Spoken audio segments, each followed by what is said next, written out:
straight out like, no, you really no.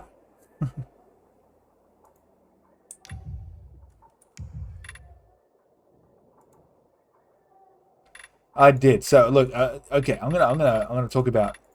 So this is really important. So I'm making a TikTok video as well, like a series of TikToks at the moment. Whether or not I release them, I don't know yet. The psych actually thinks it's a brilliant fucking idea. All right, so I'm just gonna finish this up. I'm gonna do this. I'm gonna go you there and you there. So right, basically, the mental health system is shit in Australia. All right, and this is gonna sound like that typical to a lot of people, like a typical just guy complaining about shit. But the mental health system for guys is fucking worse. From my view, from what I've had to deal with, it is a really it's a really shit system. And my psychologist and a few other people that are in the system, I should say, like people that work for the system, have agreed. They've told me how shit it is and how hard things are. Um, so basically, it took me quite a while to find someone, right? The doctor I had, the GP that I had been seeing, was supposed to be a mental health specialist. While we talk about this, I'm just going to switch over to I think the just chatting is that button. I don't know. I haven't used this in ages. I think that's just chatting. Yay, there we go. So the GP I had was supposed to be a mental health specialist GP, right? He's supposed to be trained in dealing with people. Um, Basically, if you can't get a psychiatrist themselves, you're supposed to see it. You can see a psychologist. I won't say you're supposed to. You can see a psychologist who gives you the diagnosis, but they can't prescribe medication. So you go see a GP, especially one that specializes in mental health, because they know what medication you can take and what for. Um, so I went and saw this lady, and she basically turned around and said, "I can't do anything for you. You need a psychologist. They can give you the diagnosis." I'm like, okay. So I went and saw. I went and saw. Well, I didn't see. I called up the referral, the psychologist she originally told me to see, and they turned around and said, "We can't diagnose you. We can't do that. And we can't medicate you." I'm like, okay, well, I know they can't medicate, but they should be able to diagnose. They're a psychologist. They're allowed to. So they sent me back and they told me that I needed a psychiatrist, and that's what they told the doctor. So the doctor gave me a psychiatrist referral. Um, so I called that place, and it's one psychiatrist in it's that guy's clinic, and there's like 30 or 40 psychologists that are there. So I called up. He's not taking new patients. Hey, welcome back, Mark. I'm about to finish up. I'm just talking about the last couple of weeks. So he's not taking new patients. So I get sent back again. And the next person they send me to isn't even in Australia. They're on holiday. So they're not taking patients at the moment until they get back. And then after that, the only places she was willing to offer me was, oh, hey, mate. The only place she was willing to offer me were places that didn't bulk bill. Now, I don't have private health insurance, so I can't afford that sort of stuff. I can't afford to pay the cost of seeing a professional. And I don't drive, so some of the places she was trying to send me to were very far away from where I live, and it was just impossible for me to get there in a reasonable amount of time. Like, I'd spend nearly 10 to 12 hours of the day traveling on a bus just to go see a psychologist or psychiatrist for like half an hour, which honestly wouldn't be great for my mental health in the first place. Anyway, eventually through the Open Arms project, because obviously my dad is a veteran, we all know that. I've spoken about it before. There's an Open Arms project foundation that helps veterans and their families if you're eligible. So I contacted Dad, I asked for the information, I then applied to see if I was eligible. I got through, and thankfully they organized someone for me, who is currently still active as a psychologist for. No, so Terry, my dad's a veteran, but basically the VA, the department, like especially open arms and stuff like that, like they'll do a lot of stuff for the children and the spouses. But you still have to be eligible, right? Like it's not everything. So I still had to go through a form and explain, and fill out saying I'm the son of a veteran. I'm myself am not one. But yeah, they hooked me up with someone. He still works for the army. He does a lot of the psychology for naval stuff at the moment. But yeah, they hooked me up with him. I spoke to him, and in the first 5 minutes, right, the first 5 minutes of talking to him, uh, Dad is East Timor, Afghanistan, Iraq, and Solomon Islands.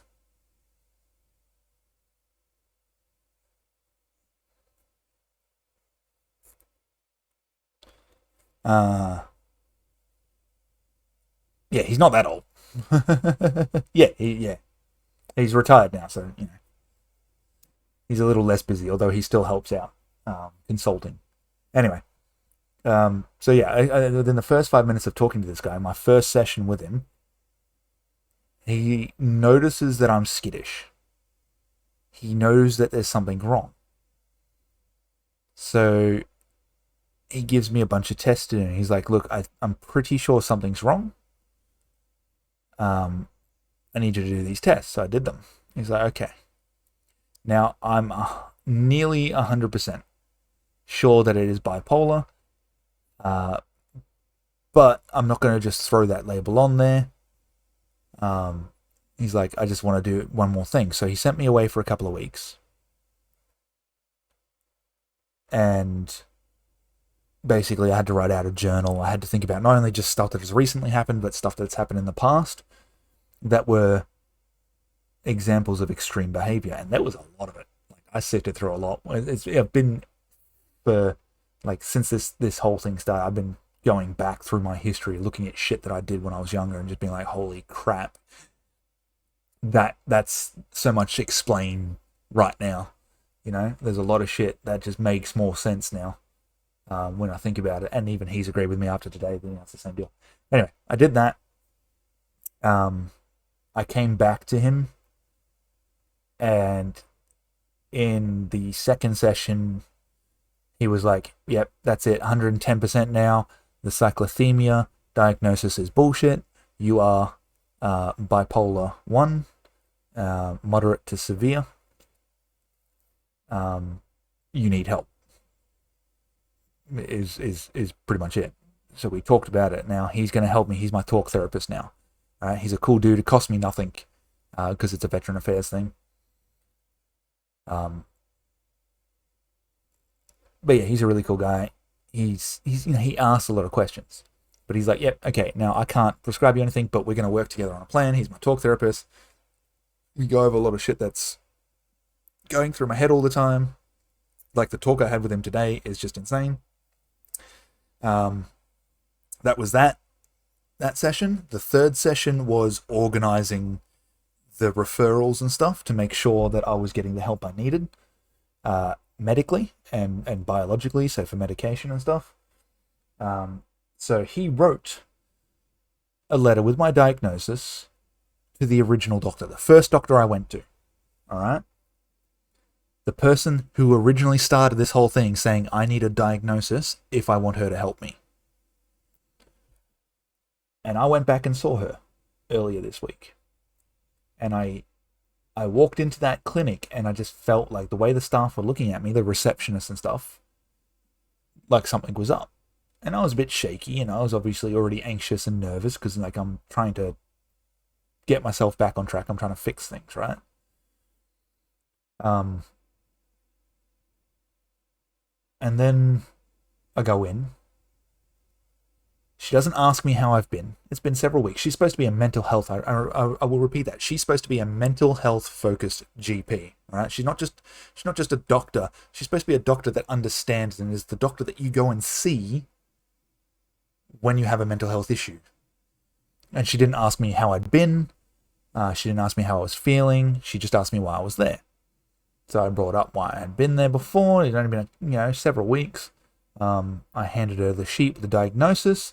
She looks at it and then tells me that she cannot prescribe me anything. She's not legally allowed to. I need a psychiatrist to prescribe me drugs. Which is a load of shit.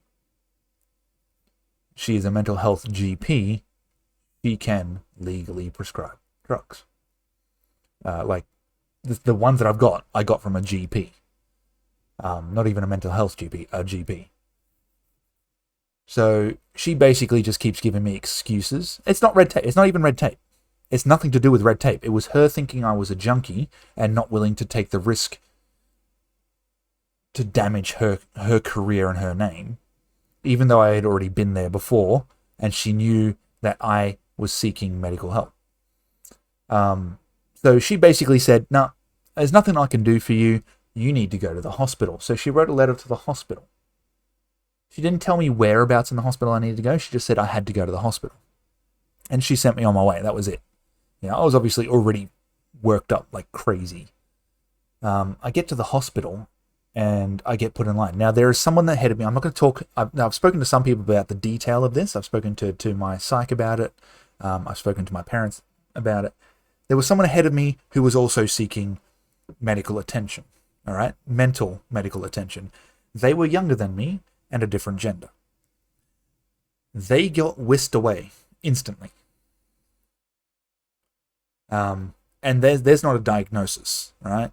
There wasn't any sort of diagnosis or anything like that. They had been caught doing stuff they probably shouldn't have done. Not to a dangerous level, but their brain was in that space, so they got whisked away. But the way the triage nurse asked was very silent, very calm, very quiet, trying to make sure no one else heard it. I'm standing right behind her in the line so I can hear what she's talking about. And then the triage nurse goes back around, followed up by me. I walk up. I'm holding a piece of paper. I've still got the piece of paper from my psych telling that I am bipolar. I've got a piece of paper now from the doctor who's a piece of shit and incompetent, who sent me away instead of helping me like she said she would, saying that it's urgent that the hospital sees me. So I'm standing with two pieces of paper. I explain my situation to the triage nurse. I am currently in a state. I am newly diagnosed bipolar 1. I need to see someone now. I've been sent here by a GP to make sure I see someone like now, urgently. Oh, I'm sorry, we don't have any beds. If you can just take a seat there, someone I'm sure will be out to you soon. 3 hours later, a psychologist comes out to see me. Because the hospital can't actually do shit, right? The hospital is not designed to take care of people in mental health conditions. They're designed to make sure that you stay alive, and then they send you off to the correct place that you need to go based on what your health is like. So there's nothing they can actually do. And the psychologist there is telling me this. She's explained to me there's nothing she can do. But she starts focusing on all the wrong things. So like she starts pointing out the symptoms and ignoring the fact that it's bipolar. So she's like, oh, anger. You get angry. You're angry at the moment, are you? At one point she asked me how I was feeling. I said agitated. She's like, you're frustrated. I'm like, no, I'm not frustrated. I'm agitated. There's a difference. Frustration would be if something just wasn't going my way and it's like, oh, God, that's really annoying. I'm like, I'm agitated because right now I'm getting angry because people keep palming me off and handballing me to the next person. No one wants to take responsibility and help me, lay out the plan and get what I need, whatever plan I need, whatever thing I need, and all the tools to make myself better. She's like, yeah, no, it sounds like you really need to work on this anger, like with anger management and stuff like that. I'm just like, that is a symptom of bipolar. I don't need to work on the symptom. I need to work on the problem, and that will help solve the symptoms. But yeah, I went through this massive fucking thing with her. At one point, she was stress testing me to make sure I wasn't asking for any particular drugs, because I hadn't mentioned that I actually wanted medication yet. I had mentioned that I'd been sent to get help. And then she started pushing me about focusing on medication when she started bringing it up, and I started talking about it being a tool, right? It is one of the many tools that I'd like to have in my box in order to help fix myself. I have talk therapy, right? I have other forms of focusing on things. I have little jobs, tasks, and things that I need to do, and that's supposed to help me get through and understand where I'm at. And this is just another tool. Eventually she gets to the end. Oh, I just need to make sure you're not a drug addict. But you didn't ask for any particular drug, or you didn't push the drug like crazy. So, I'm pretty confident and pretty happy with you. And then she explains to me there's no point in me being there, and she has no idea why the GP sent me there, because GPs can legally, any GP, not even a mental health GP, any GP can legally prescribe the medication I need. So she then refers me to a new GP, who, as of yesterday, was able to actually help me. So I've been on a hell of a fucking roller coaster. A hell of a roller coaster. I went and saw the new GP yesterday. Again, a male GP. Asked me how I was feeling. Didn't focus on the symptoms. Asked me about how the symptoms affected the problem and how the problem created the symptoms, right? It wasn't just oh, you're anxious. Oh, you're depressed. He wanted to understand the whole thing. Not just the bad, but the positive. Tell me what it's like when you're happy. That's one of the things he asked me. What's it like when you're happy? How happy do you get? Can you explain to me how you feel? And instantly, he's like, look, I'm not a mental health GP, but we have one. I'm going to refer you to him directly. He is going to be able to continue seeing you on the regular to make sure that you're taking the right medications, that your physical health is going good.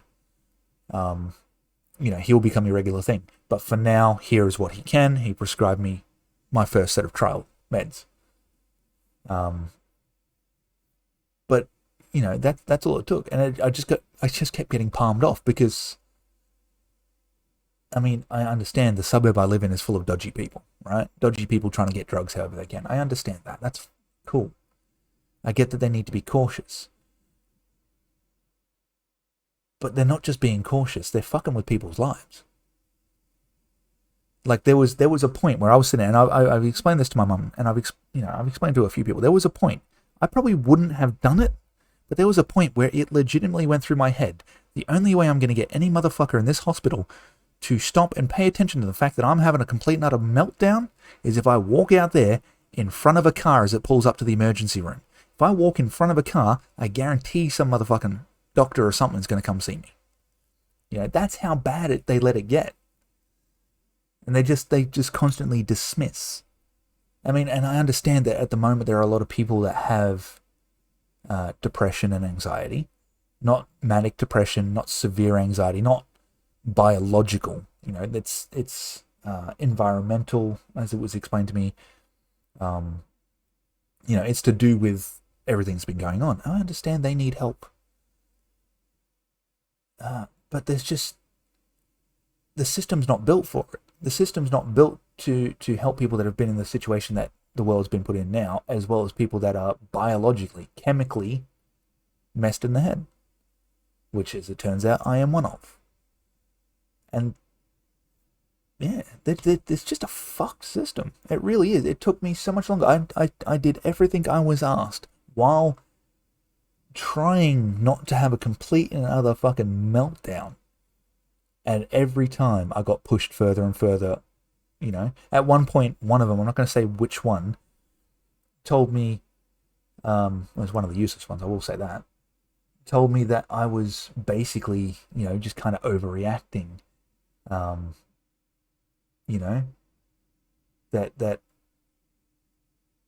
I needed to just sort of calm down, just try not to think about the negative. It's like, motherfucker, do you understand how my brain works?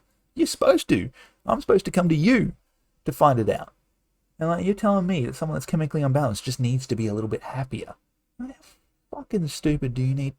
Oh, God damn that system. Oh. See, even talking about it gets me frustrated. But it's over. That shit's over. I've now got a good GP.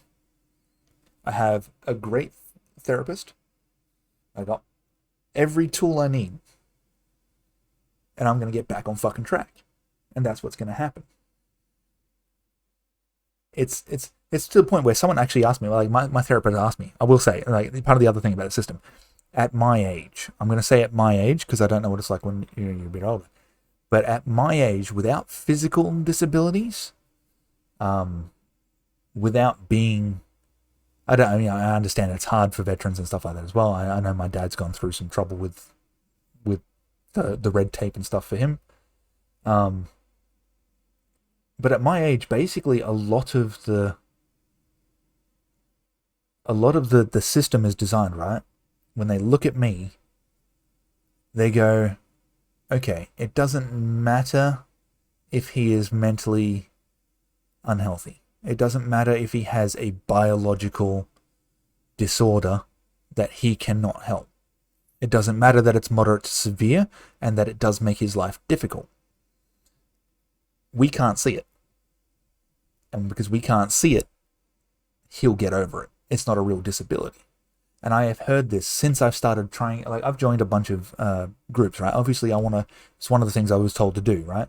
Find a community of people that can help me understand that I'm not on this on my own, right? And you guys are awesome, and all the other gaming communities, but I'm talking like mental health, people that have bipolar, people that are in the same boat.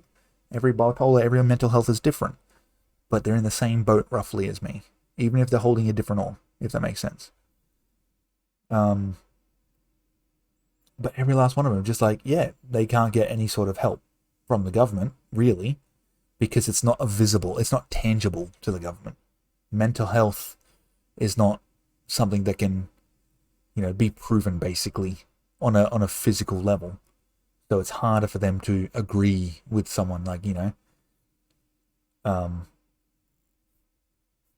So they say that it is the biggest struggle to get help, especially at a younger age.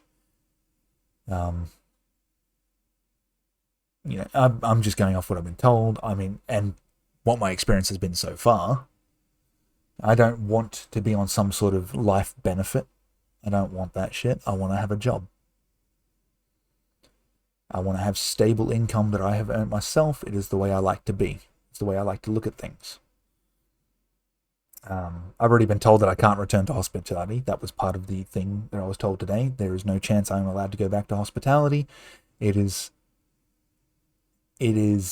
toxic for me, according to the psych, in the sense that even though I did it for so many years undiagnosed, the fact is that I have a risk of falling back into the same trap where I blame my symptoms on work rather than what's actually wrong. So I have to find a new career path, apparently. I don't have much of a choice. But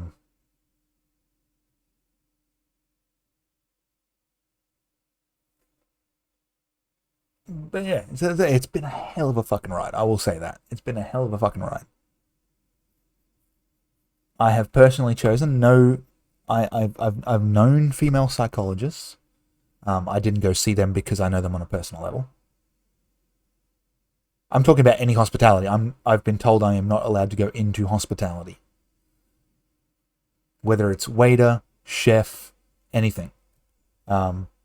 Because as a waiter, it can be stressful. You got customers screaming, yelling at you, telling you got shit wrong. Management, obviously, middle management and management, which I've done before, that is fucking stressful as well. Because you always got the fucking person that owns the restaurant or the corporation that runs the restaurant screaming at you to meet certain quotas, and you got staff members yelling at you that they can't do certain things. But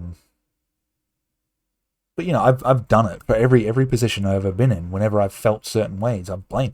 Like I said it earlier tonight, right?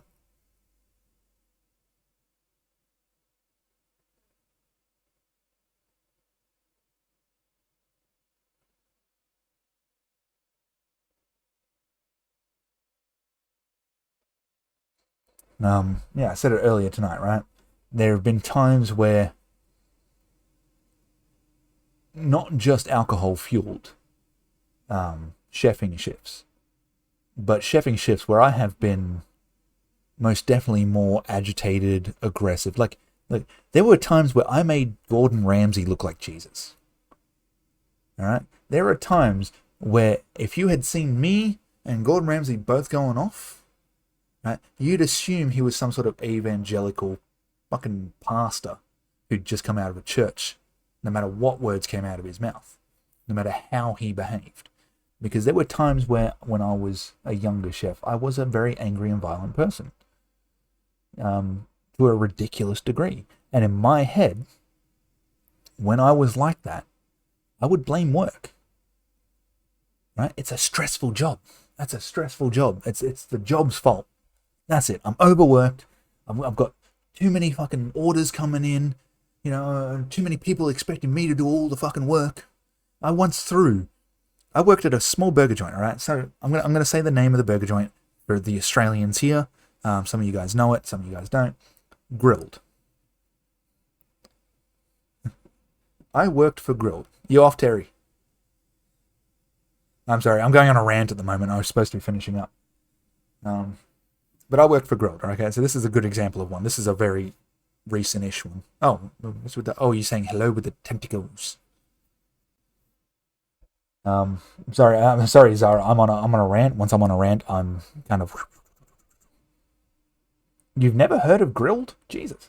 It's like it started in Melbourne. It's one of the biggest Australian-owned burgers. It's like, it nearly does better than Macca's, statistically, in Australia. And has looked at going international before, but chosen not to for now. But I was the manager. Okay, I was the manager and I was on shift. And the area manager and the other store manager had rostered with me 3 new trainees. 3 of them. And these are like school kids. Now, I've already been working here for like 6 or 7 years. But they put me with some school kids. And they had been there for a little while, so they weren't like fresh trainees. They kind of knew what they were supposed to be doing. And it got to the middle of the lunch rush. And this is on one of the main this is Chapel Street. This is one of the main busy areas of Melbourne when it comes to restaurants. And I'm trying to obviously keep an eye on the till because they're new. We don't want them messing up, accidentally making mistakes with money. So I'm trying to keep an eye on that. I'm screaming, letting them know orders. You know, whenever there's no customers at the till, I'm going back and helping them where I can. And then it gets to this point where I've got customers lined up at the till all the way past the door. And I turn around.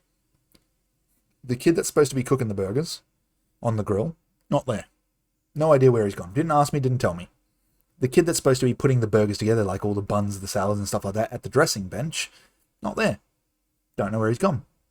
The kid that's supposed to be down the end, who takes care of all the plates, helps take orders out and all that sort of stuff, and then brings new stock in, nowhere to be found. So I am currently middle of a lunch rush, trying to basically take care of orders, cook the food, take food out. I'm doing that. I'm getting it through, right? And then I get to a couple of chip orders. Normally on lunchtime at Chapel Street, not very many people get chips. A lot of the time it's just burgers. They want just something quick that they can wrap up and leave with if they need to. They don't want to carry bags and shit. But I get a few chip orders. So I go down to the mini freezer, all right? And I open it. And there are no fucking chips. Still no other staff members to be found. But there are no chips. That freezer is fucking empty. And I haven't used it pretty much all morning. There should have at least been 6 bags in there of chips. So what do? I lose my shit and I pull that freezer out from under the bench and I throw it down the fucking kitchen in front of all the customers. Because I lost my shit. I did. I closed the store in front of all the customers. I told basically everyone that had their meal, look, I'm sorry, finish up and go. And everyone that was in that line, we're not serving. I can't do this shit on my own. But I had lost it. Like, completely lost it. You know, had those staff members come back in, I probably would have belted the living shit out. And that was an unreasonable, honestly, it was an unreasonable thing. Like, I know that now. I knew that after it had occurred, that it was an unreasonable reaction. But it's just how I was. You know, what would normally just make someone angry and swear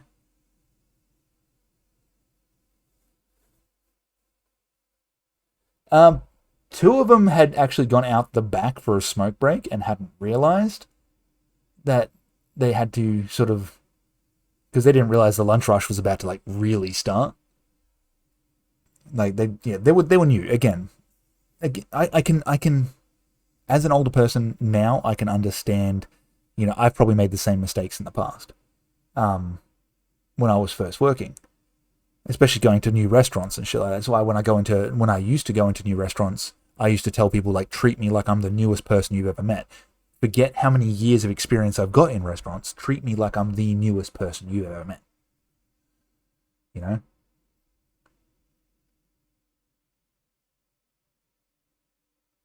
Um,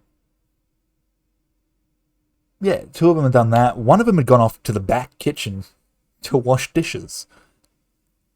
And he didn't realize that when he heard the little buzzing noise, because no one had bothered to tell him, that that little buzzing noise was a doorbell that we had stuck in the back kitchen because you can't hear anyone calling for help from the front.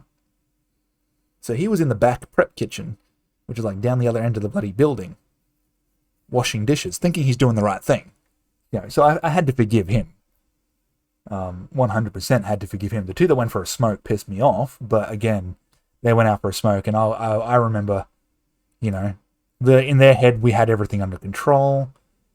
And I remember when I was younger, and I'd sneak out for a quick smoke in between meals or rushes, and I'd probably take a little longer than I was supposed to. But yeah, I just lost it. Like I said, it was an unreasonable level of anger.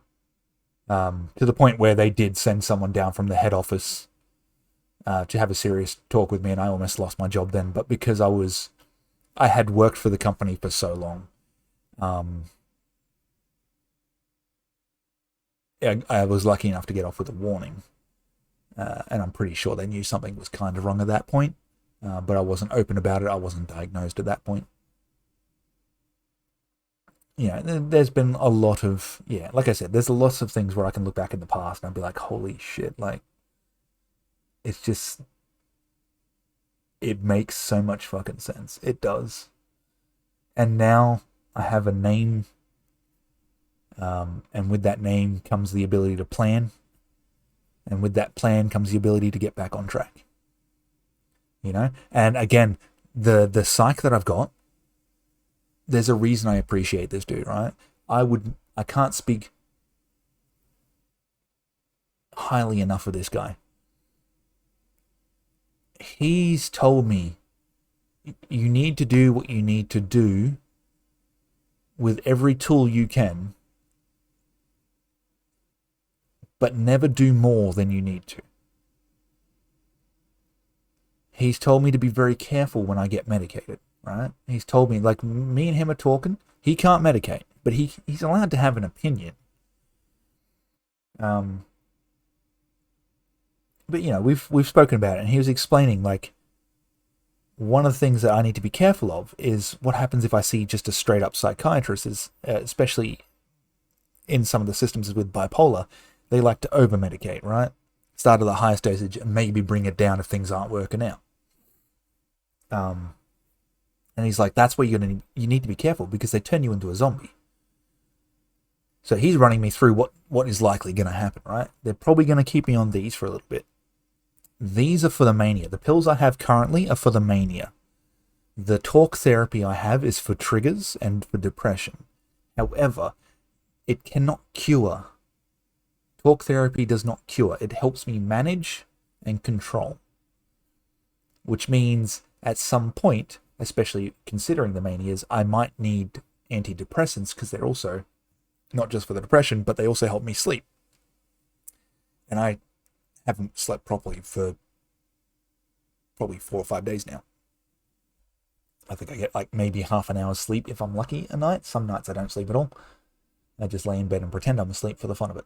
I just look at a screen and be like, I'm asleep. Yeah, no, that Dungeons and Dragons is a dream. But yeah, he's trying to make sure I understand that, like, I don't want to be zombified. Like, the antidepressants being mixed with these he's like, okay, so you need to be careful. You need to make sure that you understand the doses that they're putting you on, and you need to make sure that you're telling them that you do not want a heavy dose. And he's like, and if they try to give you the heaviest dose first, you go find another fucking psychiatrist. So, you know, he's great because he's not just like, yeah, just take pills, man, you'll be fine. And then he's like, if they ever start trying to put you on the strong antipsychotics, because I am bipolar 1 and that is something that I might risk needing. At the moment, it's mood stabilizers and possibly antidepressants. But if they start trying to put me on the antipsychotics, then I need to be doing my serious research of my own to understand the risk, because they will tell me the clinical explanation of things. But they won't get down to the nitty gritty of how this shit's going to affect me. And the fact that it basically is a chemical lobotomy. Emotions, everything gone. It's just straight up whatever they can do to just make you a human that stands there. So this guy's good because he's still telling me take the meds. He's still doing that. He's like, okay, you need to do what needs to be done, but he's at least being responsible enough to be that guy that's also trying to explain to me, like, you know, this needs to be done, but taking the strongest shit first doesn't. Like, you need to work your way up to that if it's not working at the lower levels. Which, you know, is great because that's what I want. I didn't want to be dosed up. Right? I want to still be able to draw. I'm hoping that once my head clears up a bit more, I will actually be able to get back into drawing, because some of you guys might have heard, I've spoken about it before, right? I should probably change this to just chatting, shouldn't I? Seeing as I'm not fucking finishing anytime soon.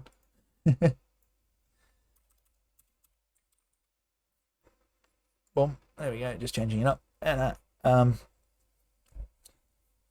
you know, like I've tried to get back into drawing properly, and I've struggled. Right? I struggle with so many of the ideas that are in here, and just getting them out, and I start getting frustrated. And obviously, when I get frustrated, I can't continue. And there's things that I want to do. Like I made I don't know, you guys can kind of see it in the background there when I move my head. So that's a Viking shield that I made, right? But it's not what I wanted.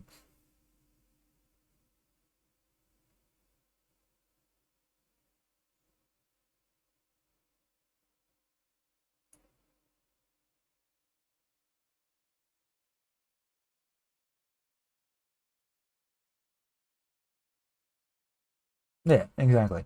But in all fairness, you did tell me you thought it was autism. But testing is testing, you know, it's hard to tell. Um, yeah, and that was the problem, right? So, as a child, everyone thought you were a paranoid mother, right? As a child, everyone thought that. Then in my late primary school to early high school, everyone put it down to just changes in life that boys go through. And then late high school, everyone started putting it down to, oh, it's that rebellious phase that kids go through. You know, he doesn't know what he wants. Yeah, Nan Wu's my ma. That's why I call her ma. But yeah, through that, and then obviously late teens to early 20s, all the drug and alcohol use, everyone put it down to like, oh, it's that experimentation you get up to when you leave school and stuff. But in all honesty, even in my head, like, it wasn't just experimentation. It was like, okay, get piss blind drunk when I'm feeling anxious so I don't feel so anxious, you know? Smoke weed if I'm feeling really hyper to try and calm myself down. Pop a pill if I'm feeling too down to bring myself back up. You know, it became this self-medication rotation that I had going, and I thought I had my hand on. I think Ma might be able to tell you, there was a period of time where, well, periods of time where I'd probably not come home for like a week or two. You know, I'd be gone for long times. And, you know, Mum would, I think the only thing that let her know that I was still alive is sometimes I'd come home and recharge my phone. So she'd see the charger move from one end of the bench in the kitchen to the other. I still wasn't there, or I'd put the bins out for her because, you know, I still care about Ma. I care about my mum no matter what. That's why I don't give a shit that she's here, you know? Everyone thinks it's pretty funny. Oh, yeah, your mum comes watches the stream. Damn straight she watches the stream. I'm a 34-year-old that's still respected and supported by my fucking parents. Not my fault if you grew up with shitty parents, you know? But I'd still take the bins out for her and stuff like that. But that's how she knew I was still okay, at least. I would disappear. Just vanish.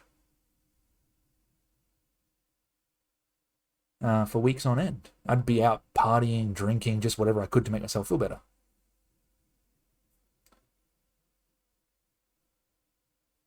And that was, to most people, that was just, again, rebellious, normal behavior. But for me, it was self-medicating because I felt like shit. And then I met my ex-wife, and I calmed down a little bit. But then I moved to a town that I did not like. Shit went wrong there. I came back. I was messed up as soon as I came back. Shit was wrong. I had to go see someone. I got misdiagnosed. And that misdiagnosis led me to think that things weren't as serious or as bad as I thought they were. So following that, following that, I just started masking, right? And that's when I was working more. So that's when I got into the habit of blaming work for my bad behavior. I was masking things. I was hiding them from people. If I felt like shit, I'd find a reason. That wasn't just I feel like shit for no reason. I'd find a reason, something to blame that seemed logical to me, Or if I felt like shit and I couldn't find something to blame, I'd make something. There are times where, I'm super hyperactive and I was focusing on things. They're good. They seem like they're good. I think to a lot of people, manias sometimes sound like they're good, right? You're super happy, sometimes euphorically happy, and super focused, right? The problem is that you can't stop it. And that's where it stops being fun, right? You want to stop being super focused. You want to work on something else, but you can't, because you can't do that until this thing's finished. And you can't do this thing because you don't know how. But then you start super focusing on it, and you start throwing money at it, and you start throwing your time at it, and you start forgetting about everything else that's going on, and shit starts to fall behind. Projects that you were supposed to get done, bills you were supposed to pay, things and people that you were supposed to help out. You start forgetting about that shit because the shit that you want to get done is the most important. It's the best idea you've ever had. That's the sort of mindset you get. And it's a downhill as well. But, I was going through all that sort of shit, but I was always making excuses for it. And, again, if I couldn't find an excuse, I'd make it up completely. I'd just fabricate it in my head. This is why this is happening. This is why it's someone else's fault. It'd be the same as starting fights with people, starting arguments, right? I'd get to that point where it'd be like, okay, I'm angry. Why am I angry? There's nothing to be angry about. Cool, that person over there, they're a fucking dickhead. They've done something. I don't know what it is, but they've fucking done it. I can tell you that. And I'd start arguments. And then there's other days where I'd just drop, and it would just be like, I'm sure Terry can agree with this one. Like, I'd just drop. And this is the worst thing about the mania to depression, right? I'd be up here. I'd be on cloud fucking 9. And then in one day, I'd start in cloud 9 at the start of that day, but by the end of that day, I was in the 9th circle of fucking hell. That's how far I could drop. And it would be that point where it's like, okay, well, there's no point in getting up now. That project that I was so excited about yesterday, there's no point in fucking doing it, man. It's a waste of my time and my life. Why did I even fucking bother? Why did I waste so much of my time and my life on that? No one gives a shit about it. Oh, why get out of bed? There were times where I didn't fucking shower. Because I'd wake up, what's the fucking point in showering? What's the point in brushing my teeth? What's the point in fucking eating breakfast? There's no fucking point. No one cares. And I still have days like that at the moment. But at least now I can work on it. Now I know what it is. I can work on it and try and make it better. But there are still days where I'm not eating properly. It's a very hard place to get out of, especially when you've come from up here and now you're down there. Because you've just felt this, and once you're down there, like, all you want to do is feel this again. You don't care about the middle ground, which is where I'm trying to get to. I want to get to the middle ground. The middle ground is where I'll be sort of, I'll still be shaky, and there's still risks of me going up and down, but it's less frequent, hopefully. But to know what it's like, euphoria to absolute misery, and just knowing the euphoria that you did have and thinking to yourself, you just can't get back to it. There's no way. The problem as well is that when I hit euphoria, like I've spoken about it to people before. Yeah, well, I've spoken to people about it before, right? When I was a little bit younger, up until I took up martial arts, like I've always looked pretty skinny, right? But I've always spoken, when people have asked me about my weight, I usually bounce between 95 to 110. And the reason that is because when I'm in a mania, I tend to eat a lot more. I eat a lot more junk food. I eat a lot more meals frequently throughout the day. I snack a lot in between. I've got so much energy and I need something to do with it. So I chow down when I'm not doing anything else. If I've got nothing else to distract me, if I've got nothing I'm focused on, and sometimes I've got that. The other issue is that I can't super focus. Like if I'm not super focused, sometimes I'm just skittering everywhere and I get nothing done. Um, so I gain weight and then I hit the depression. And then you've got to remember as well, a hyper, like a mania and a depression can last anywhere from average of 4 days to several months. So it really depends on how, I guess, lucky you can consider it. If I get one that lasts only like a week, but I hit a depression. When I hit a depression, I don't want to eat. I'm just not hungry. All I want to do is lay down. I don't want to do anything, and because I'm not using energy, physically I stop being hungry as well. My problem at the moment is I'm borderline mania right now, which is what you know me and the psych were talking about today. Like I thought I was in a mania, but apparently I'm just teetering at the edge of starting one, because I keep getting worked up. But the problem with that is like right now, because I'm borderline mania, I'm like, again, haven't slept properly in days, and there's this really weird thing. So if I don't know how many of you guys haven't slept for a couple of days before, but you know how you get to that weird sort of like fuzzy period, and your body just kind of starts going like really limp, and everything kind of starts going like ringing in the ears and shit because you're really tired and your body's telling you it's time to stop. And then your brain follows. All right, that's normal. For me, I can stay awake all night, 2 nights in a row, right now. Um, I can lay down and watch some stuff. Physically, fucked. Physically, absolutely fucked. Back's killing me, legs are killing me, shoulders are killing me. No real energy to hold on to things. I start getting the shakes every now and then. That might be to do with the medication as well at the moment, because that's one of the symptoms, one of the side effects. But my brain doesn't turn off. The ringing starts, the fuzziness starts, the physical things of everything start. But my brain doesn't give a shit. My brain keeps going. So I just become overtired and then just keep working. Fritz, I think you've missed out on most of this conversation of what's been going on. I'm talking about the fact that I've just been diagnosed with full bipolar 1. Like moderate to severe bipolar 1, and they believe it could possibly be rapid cycling, which means it happens more frequently than would be the average case of a bipolar episode.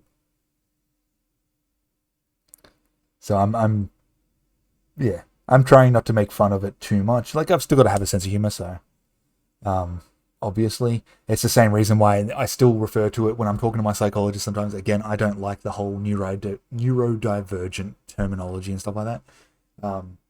But when I talk to my psychologist and some other people about it, I'm just like, yeah, today we're going to figure out how far on the scale I am. Just stuff like that. And refer to myself as crazy or whatever, but only in a joking sense, right? I'm not trying to think I'm actually insane. Yeah, there's still a sense of humor about it, but there's a lot that I'm learning that, as I've just been explaining, there's a lot that I've been learning that makes a lot more sense to me now in my life. A lot of habits and shit. So, all right, dude. All right, you get some good sleep, yeah. Sleep for both of us, because I know I'm still not sleeping tonight. I'm still in that up there phase. So, get sleep for both of us.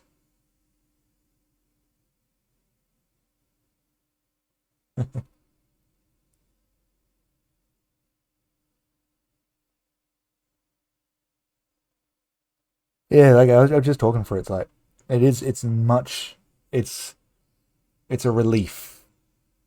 Because now, as I was saying earlier, like I have a name, I can make a plan. Right? Not knowing and being misdiagnosed originally, my plan was based on denial, uh, blaming nothingness, and assuming that what I had wasn't so severe. Whereas now, I know that what I have is a lot worse than what I thought I had. Um, and you know what? It's cool because now I know what I need. I know how to work for it. I know how to work towards it. And I keep telling people like it's the same thing. I've got a shirt that I wrote it for my academy, and this is part of my plan, right? Part of my plan is to get my academy back open.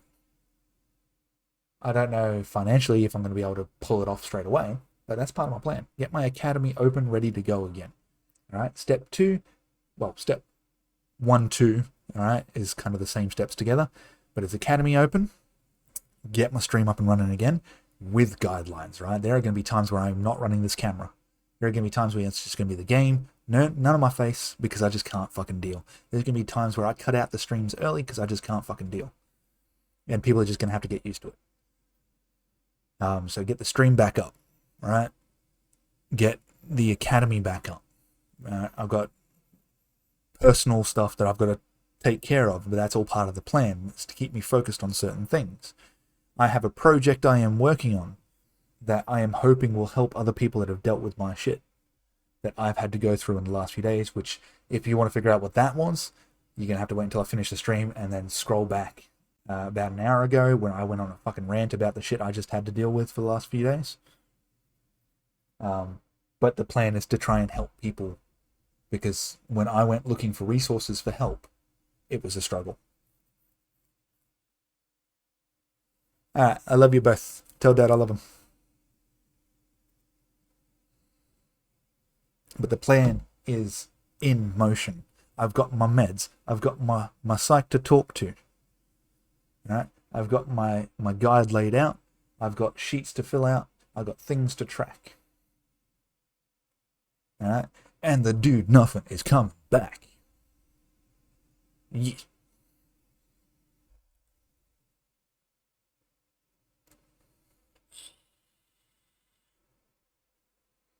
I was going to say, I got a shirt.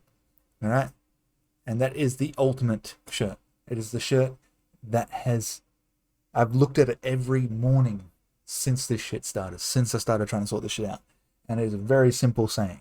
And there's one I love. It goes towards my skull jiu-jitsu. It goes towards the volunteer jiu-jitsu. It goes towards everything I do. That which does not kill me, better learn to start fucking running. That simple.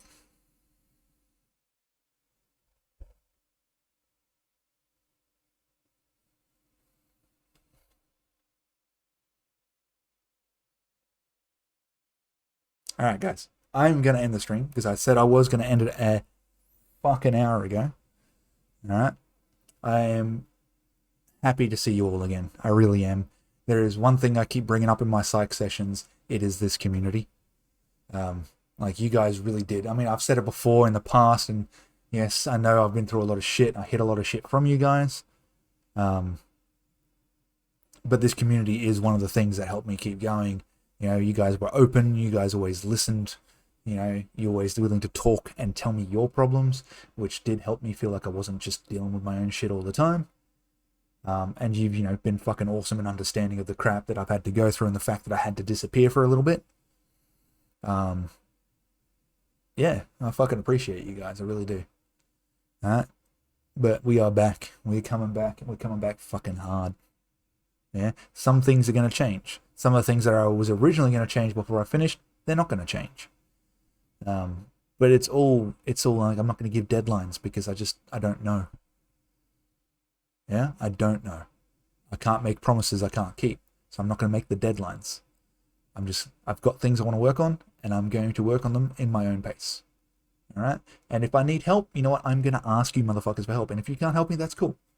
I get it. Because I can't put stress on you guys when I'm supposed to be the fucking entertainer. But I can't put the stress on myself. Cool?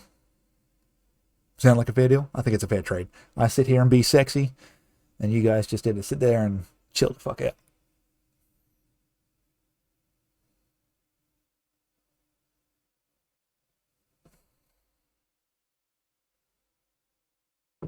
Alright. I will catch you guys hopefully tomorrow night, maybe the day after. I'm not sure yet, but I will be back soon.